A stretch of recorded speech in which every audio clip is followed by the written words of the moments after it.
All right, welcome back, everyone. Hope everybody is doing well. Hope you guys enjoyed the spring break. Everybody's hopefully are all rested and recharged and ready to get back to work.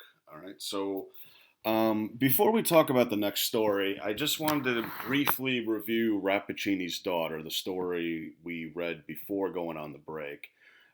In particular, because of one of the themes that we analyzed in that story, which was this idea of science and reason versus viewing the world with emotion and feelings and thinking with your heart, that sort of thing.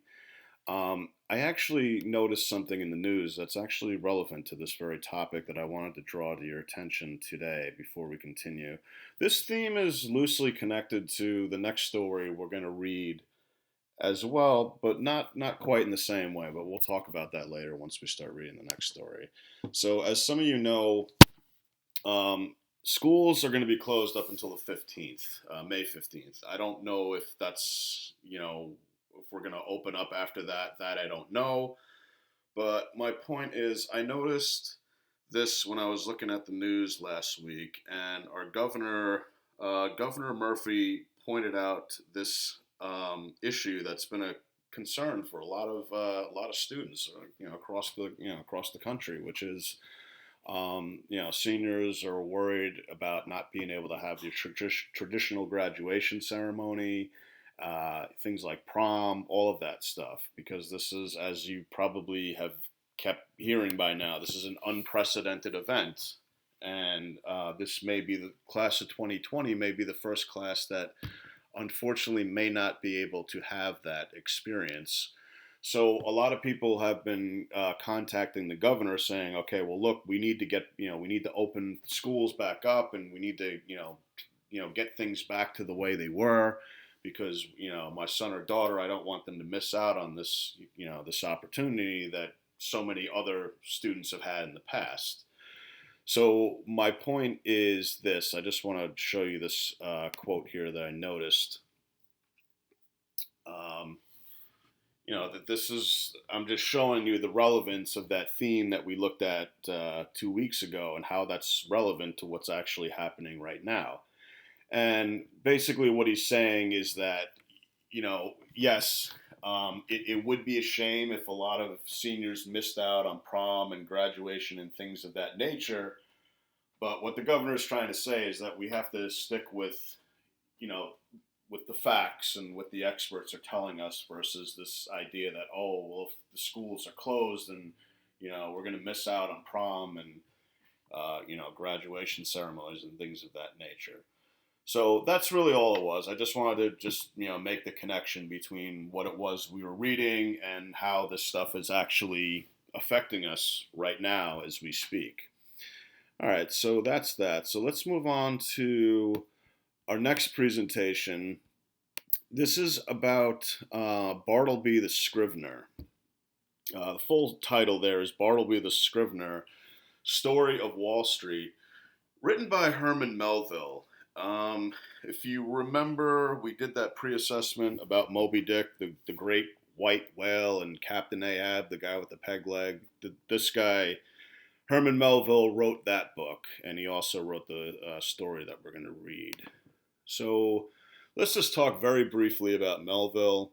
Melville was a pretty famous writer up until a certain point in his career. He's best known for writing Moby Dick, which is what I just remembered there. There's a picture of Ahab going after Moby Dick, and he did all right, but he did something. What he tried to do with Moby Dick is he tried to be very philosophical, and he tried to answer all these deeper questions of the universe and whatnot.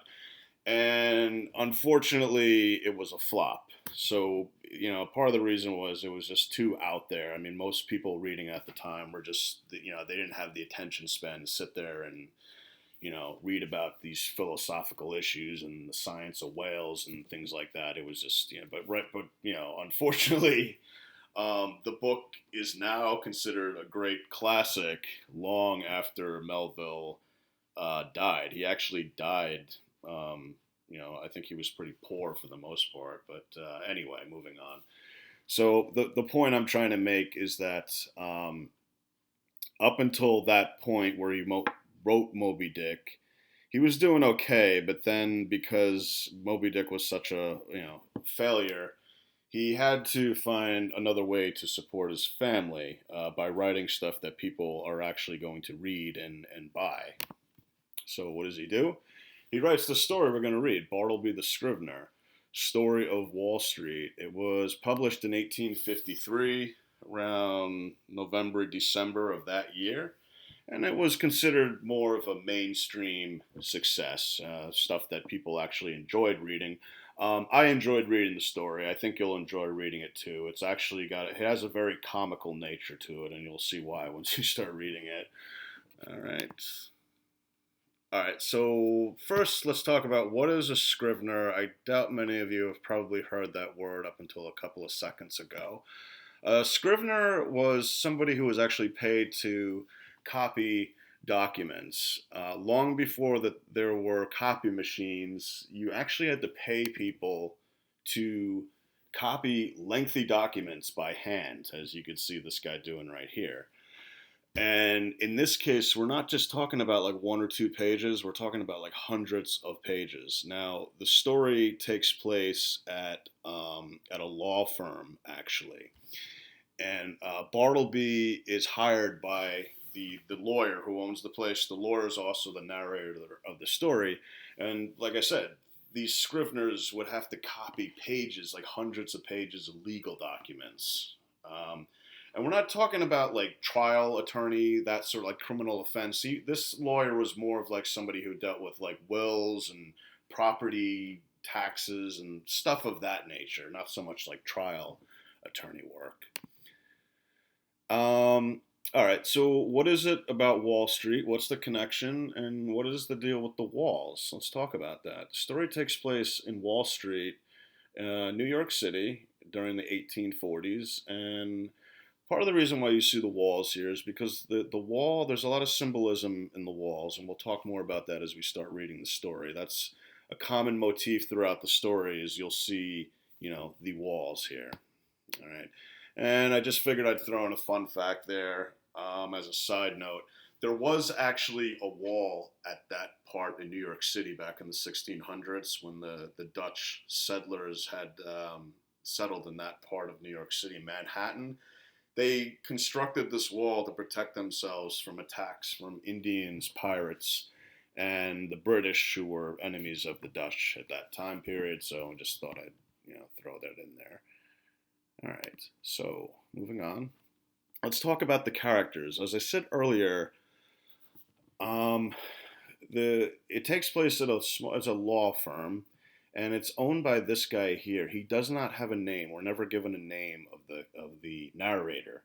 The narrator is the one who obviously tells the story, so we see it entirely through his perspective. And he's the one who hires Bartleby, and we're told he's a middle-aged guy, probably, close to about 60 or so, he's in his 50s. Okay, so now let's talk about this guy, Bartleby. All right, so a lot's going on here. Hopefully, just by looking at him right there, you have an idea of the type of character he is. That's actually taken from the film. You could find that on YouTube. It's a pretty good adaptation of the story. Anyway, so here we are. Bartleby, the strange guy, just shows up one day, responding to the ad, put out in the newspaper for a scrivener. So he shows up. And his catchphrase, as you can see right here, is "I would prefer not to." You'll probably get tired of hearing that phrase somewhere around the half of the story, as I did. But it actually turns out being pretty funny if if you're in that zone and you see the humor behind it. But anyway, so he's what is he like? He's a quiet, emotionless, passive kind of guy. He keeps to himself. He's a little strange too. And the thing that really distinguishes him is that he says, "I would prefer not to." Every time the boss, the narrator, tells him to do something, his catchphrase is, "I would prefer not to." And we'll talk more about that as we start actually reading the story. Let's talk about this guy. These are just some supporting characters. His name is Turkey. Yes, that's his name. We're not told if what his real name is, but his name is Turkey. He's one of the regular Scriveners at the office. He's about close to the narrator's age, middle-aged guy. He's got some strange habits. He's very focused in the morning, but then in the afternoon he starts acting very bizarre for some strange reason. Might be because he's drinking on the job, but we won't go too much into that. He follows the boss's instructions, and I think really he and like the character we're going to look at next is really more for comic relief. Just like this guy here. It's another strange name. His name is Nippers, who's another Scrivener at the office. He's much younger than Turkey. Um, but his situation is a little bit he's the opposite of Turkey. He acts really weird in the morning, but then he somehow becomes focused in the afternoon. So Turkey and Nippers kind of cancel each other out, if you will. And he also follows the boss's instructions. And I think he's also in there for comic relief as well. And the last character we're going to look at is this guy here.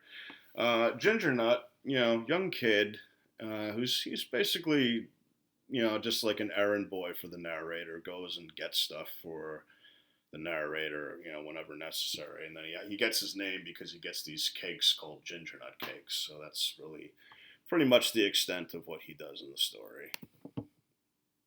All right, so what is the conflict? As you probably guessed by now, there's a situation that happens that is a little unusual because if Bartleby were to do this stuff today, he would probably be fired on the first day of the job or shortly thereafterwards because if the boss tells you to do something and you say something I would prefer not to, then chances are you're probably going to get fired.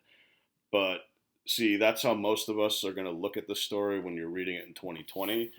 That doesn't happen in this story, so that's a little unusual.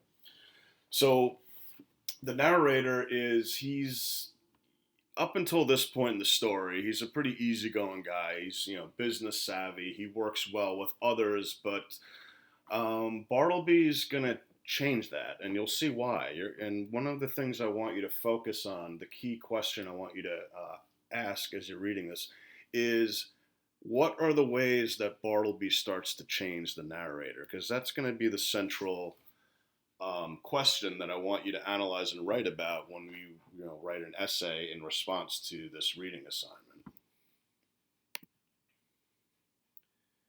All right, so we're going to wrap up here.